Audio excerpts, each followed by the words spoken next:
Good morning, good afternoon, wherever you might be. We have a Londoner with us today on our panel. Um, but for most of us here in the U.S., it's good morning. Welcome to the fourth. I keep wanting to say annual, but it's not the fourth Connected Virtual Tech Event. I'm really pleased and excited about today. This is our fourth cut at this, and we have an incredible array of panels, a tremendous exhibit floor, and a lot of information is going to be passed on in the next 2 days. So I really appreciate all of you participating, being here to listen to me and these panels today, and also participate in the Purple World. I'm hopeful that very soon we will be able to meet face to face, and I think we're all running up against virtual show fatigue a bit for these things, and you can see it in the number of events that people have just thrown up. We've tried to be as thoughtful about these as possible, but just from with a couple of housekeeping notes that I wanted to talk about today. The Purple virtual world was the best way we could come up with to have everybody be able to communicate. Everyone has their avatar in the platform. You'll be able to talk to people. You'll be able to go into the booths and talk to the folks in the booths. You'll be able to watch video. You'll be able to see presentations. So it's really an interesting way to experience a virtual event, different than sort of just a static situation. Couple of other notes. We have launched the Connected Real Estate Magazine app, and I'm pleased to let everyone know that both Android and Apple are working. And so if any of you feel compelled, you may go in and download that from any of your favorite app stores. We really hope that that's something that you give us feedback on, because we want to continue to improve that as time goes on. Also, at 5:30, at the end of our last panel of the day, we will be giving out the Connected Real Estate Tech Awards that people applied for about a month and a half or so ago. We announced the finalists about 3 weeks ago, and we will be doing the finalists tonight, the winners. So please stay with us at 5:30 for the Connected Real Estate Tech Awards. So without further ado, what I'd like to do is have our panel introduce themselves, starting with our most illustrious guest, Luke Lucas from T-Mobile. Luke, if you would start us off, please. Good morning, Rich from Seattle. I'm the senior manager for National Network. I do business development primarily nationwide, but I focus on three specific areas: smart buildings, smart cities, and our Build Your Own Coverage program, which brings the outdoor signal in. Thank you, Rich. Thanks, Luke. Sina? Yeah, hi, everybody. My name is Sina Kanafar. I'm the CEO at RSRF. We're a nationwide systems integrator, and we deploy DAS systems inside all kinds of buildings all around the country. Good. Alex? Hi, I'm Alex Lawrence from 6G World. We're a news and media outlet for all things looking at 6G, what that world might be, and how we get there from here. Got it. Adam? Thanks, Rich. Hi, everybody. Welcome. Adam Gould here. I am Senior Vice President of Product Management at Inseego. Inseego is probably best known for creating the MiFi mobile hotspot category years ago. And we're actually on our third generation working on of mobile hotspots for 5G now. But we're also introducing 4 different products around the fixed wireless access space, which is really all about connecting enterprises and connecting buildings. So here we are. Got it. Good. So Luke, let's start with you. I've been reading a lot about 5G coverage in the country, and it seems like I'm a big Neville Ray fan. I've known Neville for a long time. He's a really, really smart guy. I think he just jumped out in front of the other carriers because he kind of saw things differently. But you folks have taken a real cut at 5G that I think has put you in the lead here. But from the standpoint of what's really out there and what it can do now, if I have a 5G phone, talk us through that and where we are. Maybe include a little layer cake in that if you'd like. Okay, thanks, Rich, for that opportunity. So yes, I think our recipe from a tier one carrier perspective is completely different from the other carriers. I think one of the other carriers has started to adopt a little of our playbook, and the other carrier has started to work through how do they catch up to T-Mobile. I think even with the C-band auction now in the rear view mirror, Rich, T-Mobile is still going to hold a generous mid-band position on the spectrum.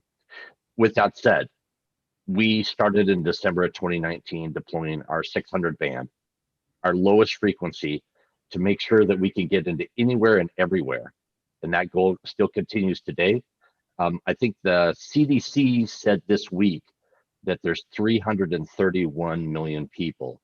So we're getting close. We're 287 million people covered on that low band, band 71. And of course, we've started the initiative once the merger closed a year ago, April. Now we're working very diligently on band 41, and that's now at 125 million people, with Neville's goal, as you cited, to 200 million people. So, our goal is really to get 5G out there, 5G for all. And that means rural, in this case. We signed up for that with the FCC and the Department of Justice. We plan to intend on delivering that.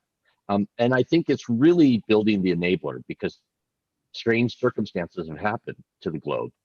We've gotten into a pandemic. The pandemic has driven connectivity more so than I think any of us, on this panel and beyond in the industry has seen in our lifetimes, in our careers. So, the goal is really to not only get out there and make sure that everybody's connected, but to make sure that people are enabled. And I think that's really, really what we're doing with a big coverage print. So Luke, excuse my naivete on this issue, but what does my 5G phone actually do at the moment? That's different, better, similar, different than my 4G phone. What does it physically do at this time? Well, it's looking at two different things. And let's use a car as an analogy. The lanes on the freeway have widened, and the speed on the freeway has increased. So it's really up to the individual user. It's really up to the enterprise or government to write that prescription on a customized basis. And I think, many of my partners here on the panel today, collectively, we're all serving those needs to say, what is that new future? What is the capability? What are we enabling as an option for you? If you're a student, maybe it's just simply, internet access speed. But certainly if you're a logistics partner, you then have very much a dimensioning tool that says, how can I run my business more efficiently? How can I get effective cost savings? And with that, efficiencies all tied together, which make better enterprise. So I really think, it's the opportunity. It's enabling that challenge to say, what could you do? What could you do better? And obviously faster and quicker with more availability is going to be the end of the game for each person to determine what is that roadmap. Yeah. So Sina, you mentioned that, in talking about RSRF, that you are installing DAS systems in buildings all over the country. And that's a noble endeavor, because the 80%, we talk about this number all the time, and Luke and I laugh about it fairly regularly. 80% of voice and data is generated indoors. So why are we building out all this coverage outdoors when the coverage is really needed indoors? So can you talk us through what you're doing to bring that coverage indoors to buildings, but also what is the 5G portion of what you're doing right now. Are you bringing 5G to customers with their current DAS systems? And talk us through that, please. You're muted. Yeah, thanks, Rich. Thank you for the question. 5G is becoming a bigger and bigger part of what we do. It's still relatively early days for in-building 5G. The way the networks work is they roll out everything on the macro side, outdoors first, and then indoors comes next, as I think Luke will agree with me on that. You mean last?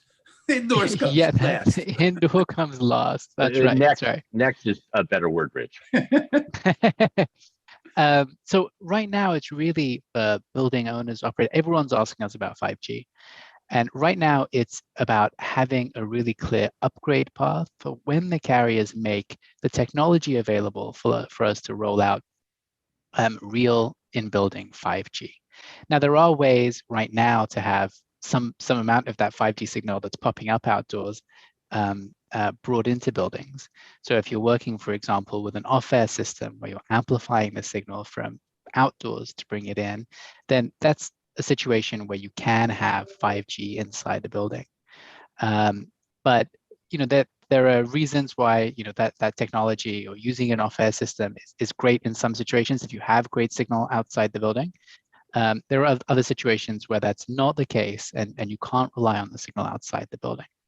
So really at the moment, we're talking to building owners and operators about their 5G needs and what 5G is going to look like inside their building. I think a huge part of that is smart buildings. When people are choosing a DAS for their building today, they're building the infrastructure for what's going to support the next 10 years of connectivity in that building.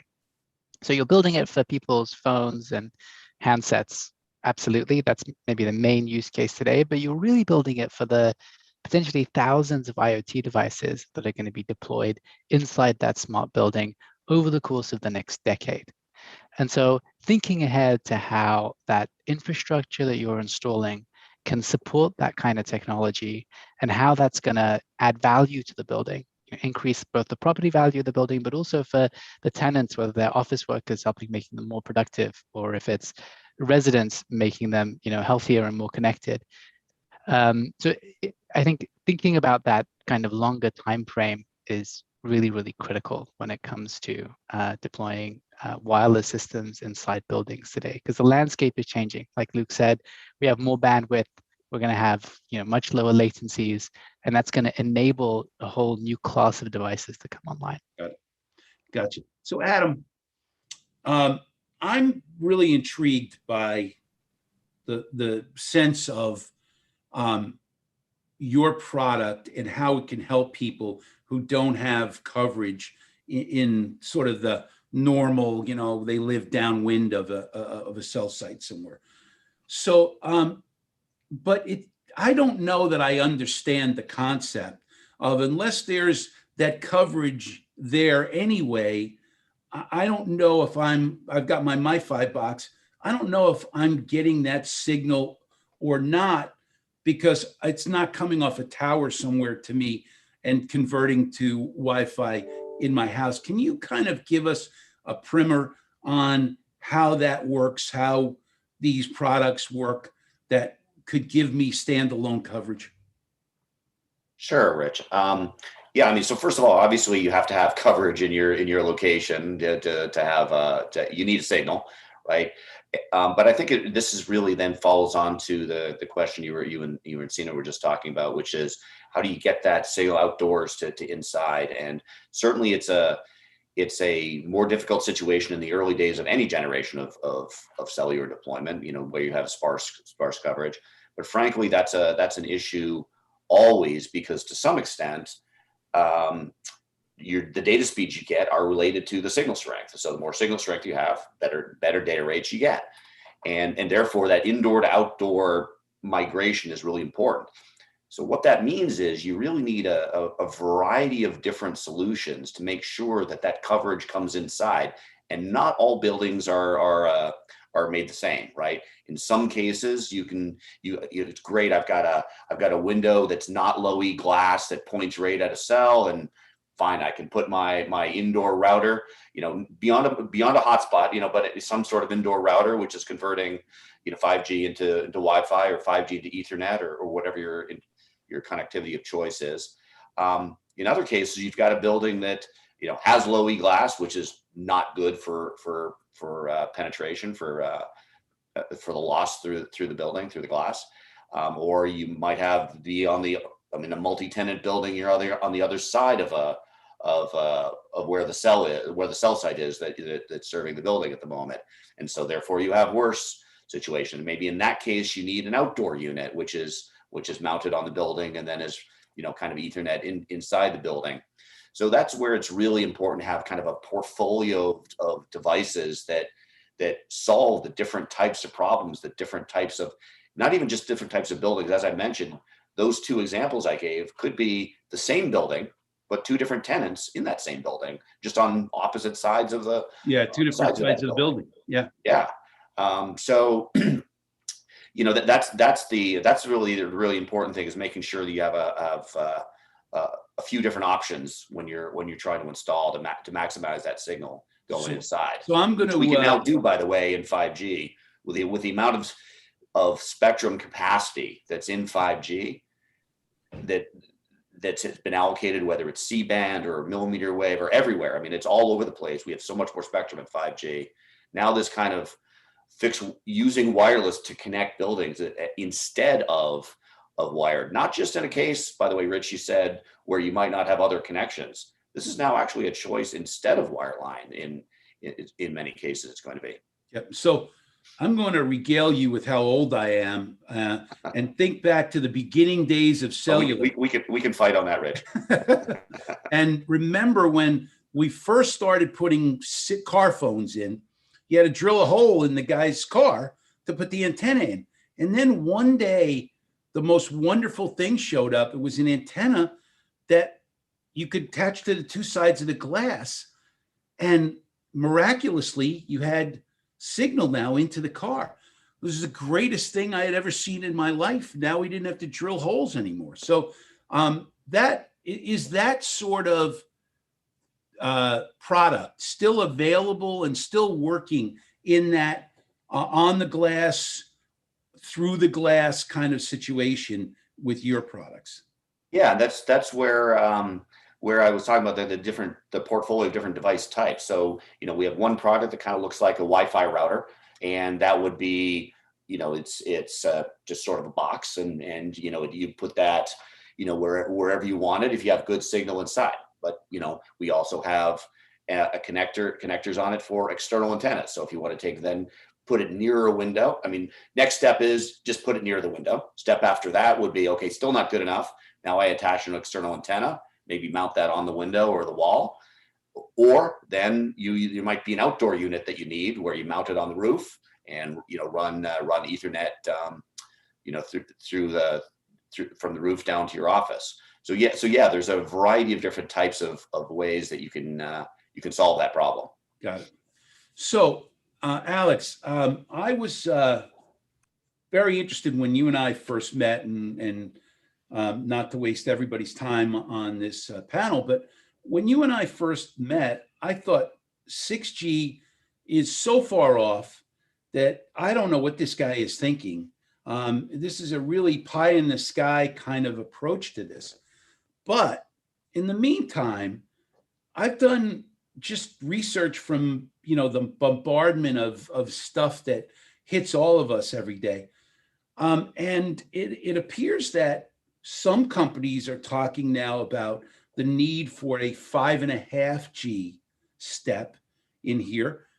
And it appears that our government and the government of Japan have jointly agreed to invest a couple of $4 or $5 billion to the development of next generation communications known as 6G or beyond 5G.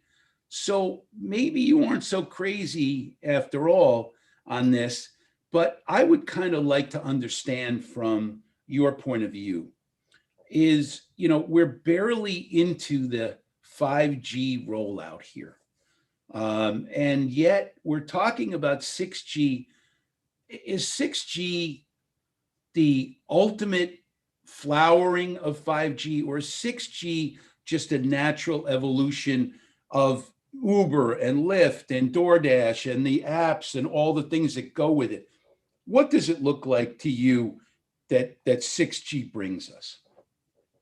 Um, I think for a lot of people, and there is a bit of a movement around 6G now, there aren't any definite decisions about what it would be or what it would look like yet, but it's coming out of I think, hope and despair. So on the hope side, people are looking towards 2030, something like that, when this might come out, and talking about getting a system that's beyond 5G, maybe leveraging and building upon the capabilities that 5G will evolve over the decade, but something which will let us move, let's say, VR from simply sight and hearing into being able to engage all of your senses, and let you take a virtual journey, say, to Berlin, and you just essentially inhabit a robot with your senses and take a trip around the zoo in the city. All these kinds of things. And hope as well, in that 2030 is when the UN Sustainability Development Goals are meant to be met. So we've got pressures on telco to do more with less resources, to design for energy efficiency and to support a circular economy.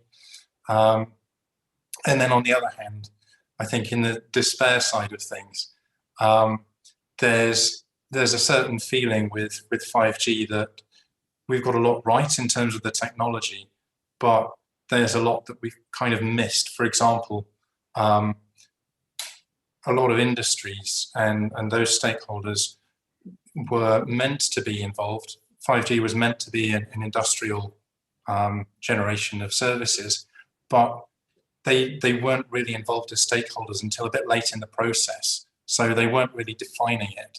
And as a result, now we've got organizations like the 5G ACIA, the Association for Connected Industries, and that are asking for a next generation which would build in, for example, simplicity to use and manage into the very bedrock of the next generation, so that potentially it sort of masks all the complexity of the telco network and just makes it as simple to install and manage as Wi-Fi, that kind of thing. Gotcha. Good. So Luke, let's loop back to you and talk about what is rather than what will be. So Sure. how does all this, most of the people that are listening in with us today are real estate people, and they want to know more about these technologies and what's going on and what do they need and how soon do they need it. And so how does all this apply to real estate? You and I kind of gravitated together based on what I thought was a better mousetrap of this build your own coverage situation. And you have really been helpful to real estate people, I think, in getting them in building coverage. We talked about this. I've got a panel I'm doing in a few hours about 3% of all buildings in New York are covered by a DAS system. Right. That's a very low number. But at the end of the day, what you're doing seems to be on the right track. Talk us through how you're helping real estate folks. Thank you, Rich. As a graduate program that I attended in Southern California at USC for real estate typically is last to the party on technology and innovation.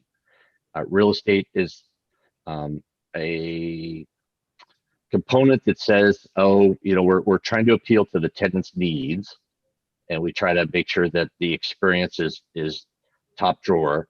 But they miss that technology piece. They miss that every pocket and purse has a device or devices with that person each day. So we've been coaching to say, build a wireless master plan. Find a strategic partner that you can trust, very much similar to CINA and RSRF. Engage with that partner on a thoughtful roadmap of planning. Look at your Wi-Fi.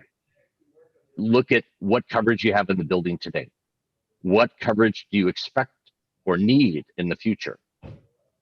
And what are your goals and objectives around that, building that master plan? And have that plan regularly reviewed, just like you do with your fire safety plan and every other plan that you have in real estate. Because wireless is the fifth utility or utility-like service, whether you know it or not. And you have to be appeasing the tenants. You have to be appeasing your bankers to get the financing. You have to be appeasing the brokerage community to make sure that they are leasing up or transacting your property if, when, and where you're in the marketplace.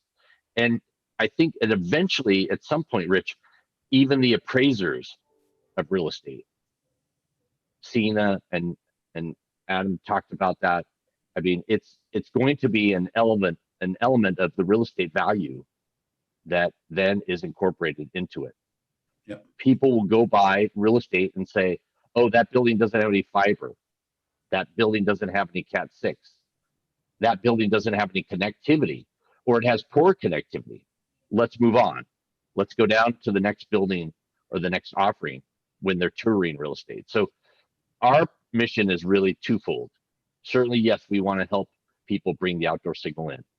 Strategic partners, and we have 138 that include our SRF on this panel. CINA's team consistently brings us projects. And today we're asking people to bring us their project, either directly as the property operator or through their integrator partner. And let's roadmap and plan that with you early. Let's not wait till the 9th hour to kind of go, oh my goodness, my tenants need connectivity or better connectivity. Now what do we do? Yeah, gotcha. So CINA, as a lead into what I want you to talk about, Luke just mentioned, taking a landlord and having them come forward with their plan. So what should an enlightened landlord be doing with someone like you in terms of this planning stage and in terms of their strategic plan and their strategic partners? What's the right methodology? Yeah, sure thing. Thanks, Rich, and thanks, Luke. I couldn't agree more with the concept of a wireless master plan. I think that's right on point. We have REITs, building owners, operators reaching out to us every day, and a lot of folks don't know how to approach, building a wireless system, planning a wireless system for their building, and planning for 5G. And I think probably the first step, right, is picking the right partner. The system integrator who you choose to work with is really your guide as you're choosing what kind of system to deploy. And they're your partner for the lifetime of the system. And that could be as long as 10 years, right? So you have to think about that relationship on that kind of longer time scale as you're picking someone. And some of the things to look in an integrator might be, that they understand fundamentally the wireless technologies that they're deploying. They understand your market, and they understand maybe the smart building applications that are coming down the road. I think that's part of it, kind of technology understanding. Probably the most important part is trust, right? It's a paid vendor relationship, sure, but you have to know that your integrator has your best interests in mind, and that you have kind of a human relationship with them. And then finally, you want them to communicate clearly with you, but you also want an integrator who's kind of really going to put ongoing attention into that relationship. If this thing is going to last 10 years, if this DAS that you're deploying is going to last 10 years in your building and it's going to be upgraded over time, you don't want to choose a huge system, nationwide systems integrator that isn't going to have the time of day for you 2 years down the line. You want to work with a company that is really going to put time and effort in and be available as your needs develop over time.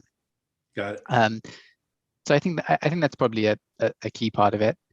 And I think as Luke was talking about the idea of a wireless master plan, as in the same way that cars are becoming computers that happen to have wheels, I think and your safety as you're driving down the road depends on all of these computerized systems working well. In the same way, buildings are becoming computers that have walls, right? And the key plumbing to that building that's going to keep your tenants safe and productive is that wireless system. And so, thinking forward to some of the smart building applications, you want to have an infrastructure that's future-proof. You don't rip and replace your water pipes every 3 years. You don't want to rip and replace your DAS system every 3 years either. Right. So figuring out that upgrade path, having that plan in place, I think, and working closely with your integrator to build that plan, I think is really, really key. So Adam, how do you fit into that ecosystem that Luke and Sina were explaining? Are you capable of coming in and giving me that 4G coverage now, the 5G coverage in the future, the IoT coverage I need for my devices? Is all that part of your program, or are you sort of more a niche place here for the antennas, the equipment? Where do you fit into the ecosystem? Sure. Well, we're not going to provide coverage. That's up to Luke and Sina. But what we're about is making sure that coverage is used by the devices inside the building, right? So in some cases it could be we have devices that turn 5G into Wi-Fi, connect all your Wi-Fi devices. In other cases we have devices that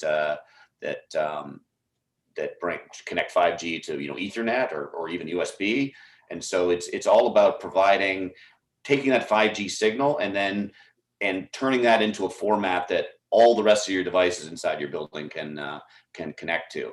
And so we're definitely partnered with folks like T-Mobile to bring those solutions to these buildings. And then to your question, yeah, absolutely, these are all 4G capable as well. So if the current building if that's all the current cover, if the building all their current coverage is 4G, great, no problem. As soon as 5G rolls out in that area, now you're connected with 5G as well. So it's all about providing that. I think that the way I look at this is it's providing the buildings that aren't connected allows them to be connected in a pretty cost efficient way. You're not digging through walls, digging up concrete, that kind of stuff. So that's the first step. But then the other part of it is it's the owners of the building. Now they have some choice as well. Most people, whether it's your home or your enterprise, largely you're tied into the wired cable provider that owns your neck of the woods, right? And wireless now they have a choice. Great, if that's the right solution, go with that. If T-Mobile though, they're going to come in and say, hey, come take a look at us, and then we give you that device that connects that T-Mobile spectrum into the Wi-Fi of the devices inside your building. So that choice, I think, is a huge part of what fixed wireless access and 5G is going to bring the world. I'm a big fan of fixed wireless access. I think it's a right peg, right hole technology, frankly. So thank you. Alex, so I held this question in abeyance from the first round because I wanted to spool up on it a little bit. So as you're talking about this, obviously we understand that there's something beyond 5G and we're calling it 6G for the moment, but you're being a little shy about the whole point that it's 2030 and it's down the road and it'll provide smell-o-vision so I can hear, see, and smell Luke and all that's great. But why is Apple hiring 6G engineers today if this is a 2030 technology? Riddle me that one, will you? Sure. I can't speak exactly about Apple's role, but generally speaking, the reason why this is significant is there are trends underway today in telco, which are pretty fundamental business shifts, and those are just going to carry on into the 6G era. And I think we all need to be ready, both in the telco market and also the consumers of that as well, and to actually sort of take charge and be able to have a stake in how this evolves. So one of the really important things, I think, is you're seeing telcos around the world selling off their towers and other hardware, and really sort of separating out between the infrastructure and the services.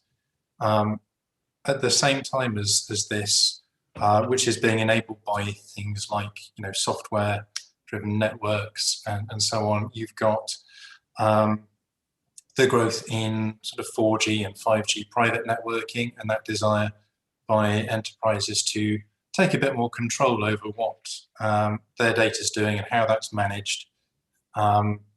Connecting that up maybe with edge computing in addition to cloud computing. And so I think what we're going to see over the coming decade is partly a replacement between the idea of a dumb pipe or whatever, just carrying bits back and forth, to this web of different networks where you've got nodes of compute and storage, all the way through from your, let's say, your router in your building out to the towers nearby and so on. And how those all start to work together, I think, can create some really fundamental different changes in business model and opportunities. For example, there'd be the potential to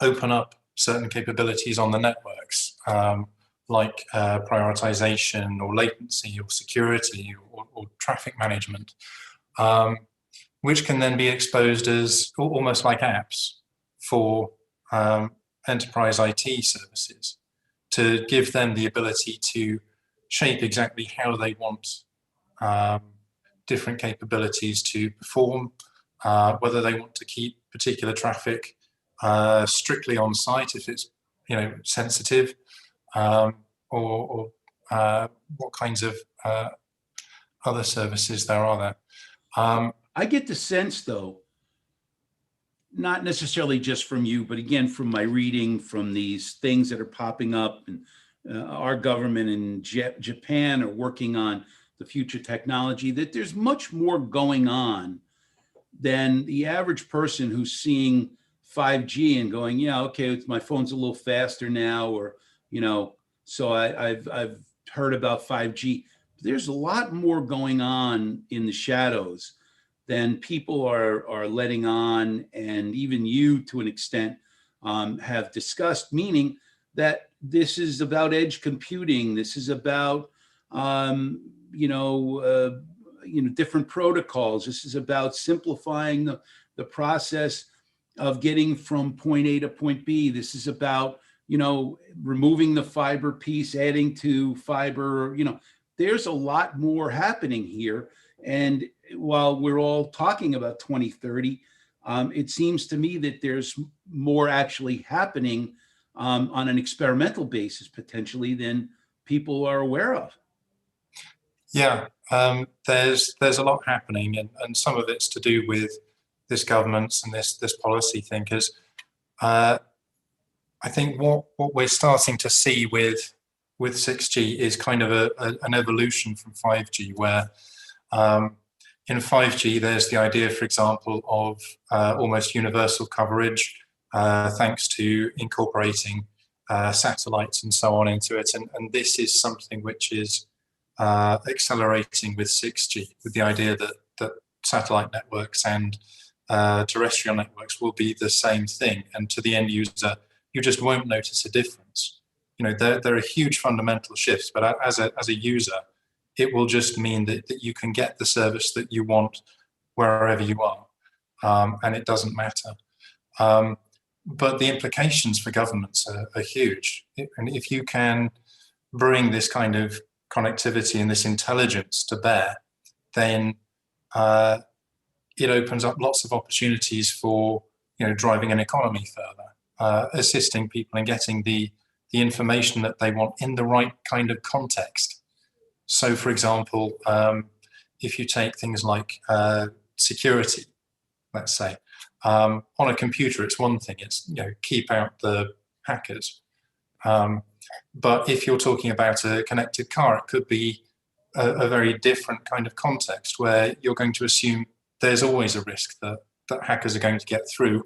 So in that case, it's more about making sure that functionally, even if they do get in, they can't drive the car off the road, or this kind of thing. So there are going to need to be different ways of approaching all of these kinds of elements to create a society which can operate, which can be digital, which can be safe, but then which can take advantage of all of this to maximize those opportunities for individuals and for companies that are living in this environment. Gotcha. So that's really interesting, Alex, and that's what I was trying to beat out of you. So that's good. I'm happy about that.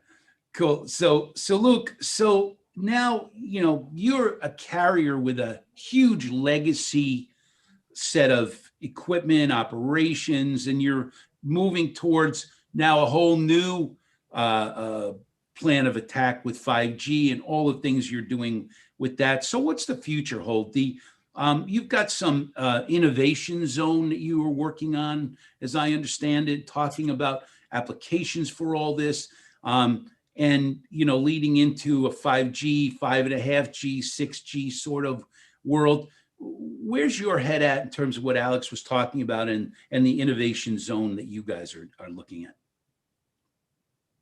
Well, it really kind of starts to evolve into a grand plan, as Alex lays out. Technology is an enabler. We know that. We know that here in the United States, we're going to look to technology to bring the economy back. So what can you do with it today?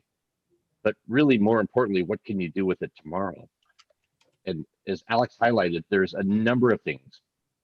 The economies can be enabled by communications and connectivity.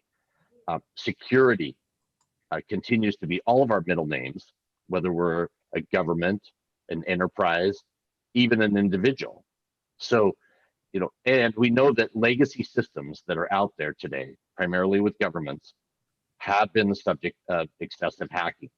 We can't get through a week probably without that kind of news, whether it's an enterprise or a government getting hacked. So all of this is a culmination of how do you build that master plan? Now, Sina and Adam and I will talk about that for the enterprise and the government for the local application. But Rich, what Alex is really talking about is the grand plan, and people need to start planning more and more and more effectively for technology and rollout. So back to your question. We went to the Washington State Legislature. We created a rectangular area that we created an innovation zone. We can just exist as a carrier, certainly by offering people services and plans and technology through connection. But it's really that innovation. And you highlighted it, because when 4G came along, people were like, great, what does this mean? Oh, now a stranger's going to come pick me up, charge my credit card. I'm going to feel safe about riding in their car. And when I get to my destination, I simply exit the car, even if I haven't spoken one word to the driver. So really, where does that take us? My niece is at Arizona State University, and there's AI running all around campus delivering meals. These little four-wheel, automated robots that are delivering meals to students is only just the scratch of the surface. So it's really looking to the grand plan. And today's panel is really about, no matter who you are, you need to plan for your real estate, which typically is location, location, location. And that means creating, maintaining, and advancing that plan for connectivity, period. Got it. So Sina, from the integrator standpoint, you've got to prepare for this grand plan that Alex is talking about. And it's not 10 years off here. It may be sooner than you think. What's the preparation? What's the way that you have to look at this? What's the methodology? And how do you get the information that you're going to need to, not have built-in obsolescence on one of these systems? Yeah, sure thing. I think one of the really important things as we talk about, wireless and 5G and 6G is that these things aren't static in time, right? It's not like, 4G LTE came out in 2010. It's not like, the engineers were sitting in a room, scribbling on pieces of paper for 10 years, and then all of a sudden they released 5G, right? The reality is that the 3GPP, which is the standards body, has been releasing updates regularly every couple of years to 4G LTE over the course of the last decade. So we went from 4G LTE to 4G LTE Advanced to 4G LTE Advanced Pro, and then we rolled out 5G. And in the same way as we move from 5G to 6G, it's not going to be this, on-off switch where suddenly everything gets upgraded to, a completely new technology.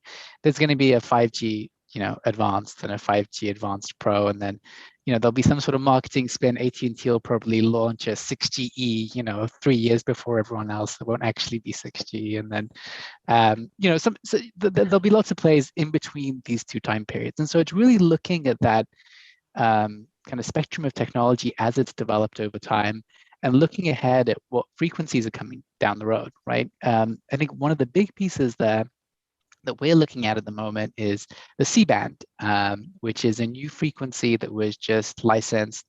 All three of the major carriers, so Verizon, AT&T, and T-Mobile, have bought some of the C-band licenses, and that's going to be a big part of how 5G develops. I think in thinking about your infrastructure and making, as Luke mentioned, your kind of master plan for the next 10 years, you've got to think about what frequencies are going to be rolled out by the carriers. At the moment, 5G is rolled out by T-Mobile, for example, on their low band, which is for outdoor coverage, on the mid band, which is really where a lot of the in-building coverage will come in. And then Verizon, for example, is doing a lot of millimeter wave work at the moment, which is really only going to apply for spot coverage. It gets blocked by everything, right? Windows, doors, walls. And C-band is really kind of an extension of some of that mid-band stuff that's going to apply to in-building. And that's somewhere we're putting in a lot of thought about what kind of systems can we deploy today, so that when C-band is rolled out in 2022, we can come and add it to a system easily and bring in the advantages that extra spectrum is going to have. Yeah, and that makes sense to me. And so I think the other part of it is that I'm seeing, and again, I'm not asking anybody to say anything untoward here about their customers, but it seems to me that Verizon may be losing steam on millimeter wave and putting much more effort into the future, their future, which they just spent $50 billion on, which is C-band. So I that's maybe just an editorial comment, but it seems to me that may be the way of the world. So, so Adam, how does this all work for you in terms of staying ahead of the technology, looking at the future of what you're doing, not just selling niche products, being able to look at the product offering and say, we're as wide as we can be, we're as wide carrier-wise as we can be. And what's the thought process that you use in terms of, that effort? Let me go back actually a little bit. I'm going to frame it in the context of the conversation you were having with Alex a few minutes ago. I've been pretty heavily involved in standards a number of times in my career, both 2G and 3G, a little bit in 4G as well. And, what happens in standards is a couple of things. Number one, some things don't make it into a standard because there just isn't time. We got to get the standard out. And so technology doesn't make it, goes into the next generation. In other cases, people just come up with new great ideas and they have to be rolled into the next generation. But the third part of it, which is I think really the relevant to your question to me just now, is that the world and its use cases don't stand still.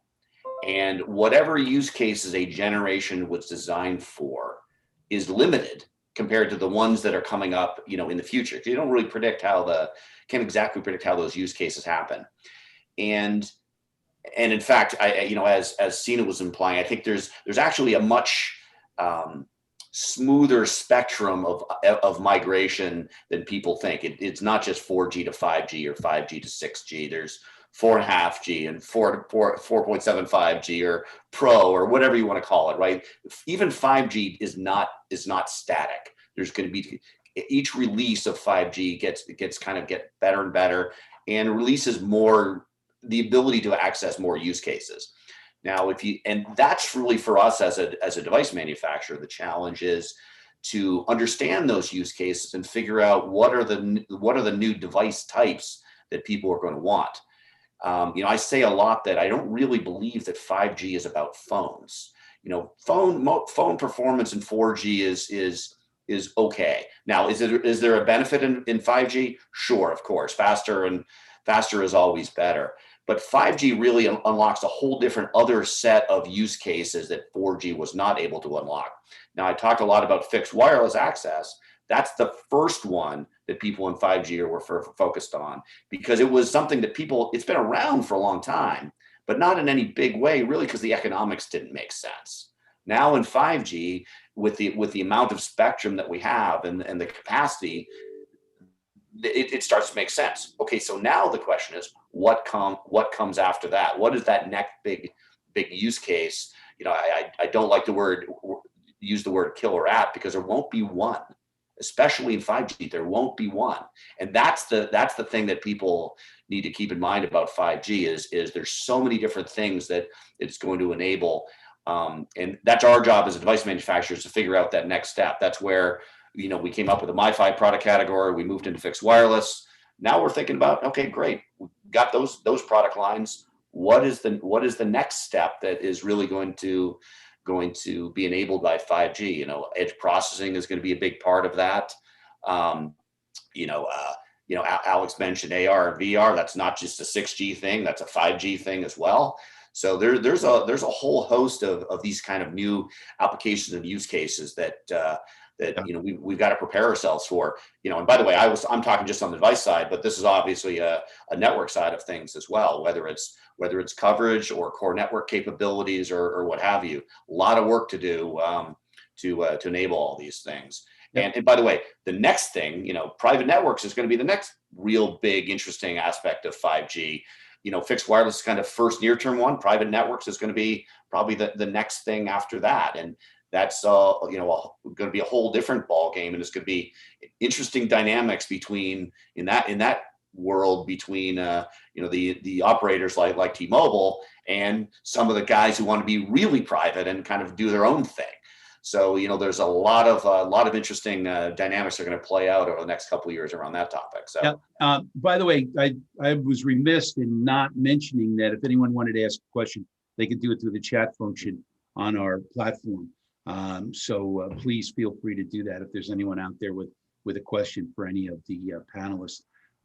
So just to finish up, Alex, sort of, I guess I've got a much better view of what this is all about and where it's going. And the sense I'm getting, and it's just my own paranoia maybe, is that 6G may be the hacker killer.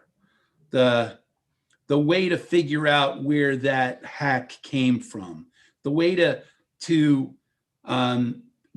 see a missile coming at you and fire one that's faster and hit them before they get you.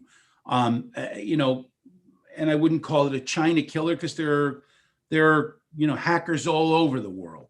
Do you get a sense that that I'm at all right about that, and that there's functional war plan here for 6G when it comes about? Yeah, to a degree. I mean, as technology evolves, the hackers and their methods are going to evolve as well. But there is a real sense that there's a chance here to get in right at the ground level and build something that's secure by design, and which is able to at least mitigate the effect. So if there is a hack, let's say, then it can be closed down, or the effects of it can be minimized. So we're just talking recently to ENISA, the European Security Agency, and this is very much their hope. I mean, there are big steps coming in the coming decade to do with quantum cryptography, and this is going to be a very different situation where potentially existing forms of encryption can be basically decrypted in a fairly straightforward way by quantum computers, but equally by using quantum computers to create new kinds of algorithms, you can almost create an unhackable situation, or that's the theory. Or again, using things like blockchain technology to distribute intelligence and security throughout a network rather than just having perimeters security, can minimize the impact that somebody can have by getting into a network or getting into an enterprise. So there's a lot of work being done on this, but yeah, there's this emerging security, and as Adam says, it's not taking place in a vacuum. Alongside this, for users, you've got, for example, visible light holograms, AI more pervasive, which again can help with security and spotting what's unusual in an environment. You've got other forms of ways of engaging with people, such as, for example, taking high frequency services that may be only very short range and using them to combine communications and sensing, so that let's say I've got a table here with no keyboard on it and no laptop, but it just projects up what I need. It reads where my fingers are and creates its own laptop, which can be bigger or smaller according to need. You know, if I need a few extra screens, pop, they just come. So all of these different things will create all sorts of new opportunities, and it's not going to be about a phone anymore. It's going to be about whole new ranges of experiences and security along with that. Gotcha. Well, we are just about out of time. I can't tell you how many people thought I was nuts for doing a 6G panel bolted on to talking about 5G, but I think that was an incredibly interesting discussion of what's coming, you know, alongside what's already here from T-Mobile and the other carriers. And that was an incredibly interesting piece of this whole thing. So I want to thank all of you for being on the panel today and being a terrific set of panelists. That was really, really interesting.